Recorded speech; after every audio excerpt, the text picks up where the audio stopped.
Guys, कैसे हैं आप सब। उम्मीद करता हूँ आप सब खैरियत से होंगे। अगर ठीक हैं तो आइए फिर दिखाते हैं आपको ड्रामा सीरियल कुरुलुश उस्मान की एक और खुबरू और दिलकश अदाकारा यानी मारी खातून का किरदार निभाने वाली तुर्किश खातून की चंद ऐसी वीडियो क्लिप्स के जिनको देखकर आपके होश भी उड़ जाएंगे।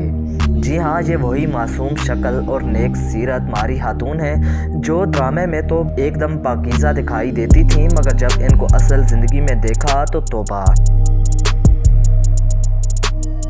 कुछ लोगों के पैरों तले तो ज़मीन खिसक गई होगी। इस दिलकश अदाकारा का असल नाम सीमा कुर्कमाज है और इनकी उम्र तकरीबन 35 बरस है। इनका ताल्लुक तुर्की के सबसे मॉडर्न शहर यानी इस्तांबुल से है, जो कि यूरोपीय शहर है। ये पिछले 4 सालों से एक तुर्किश शख्स के साथ ताल्लुकात में रही हैं और कई लोगों के मुताबिक इन्होंने शादी भी कर ली है। अगर बात इनकी हाइट की जाए तो इनकी हाइट 5 फीट 6 इंचेस है, जबकि इनका वेट 60 kg है। इनका आई कलर ब्लू जबकि हेयर कलर ब्राउन है।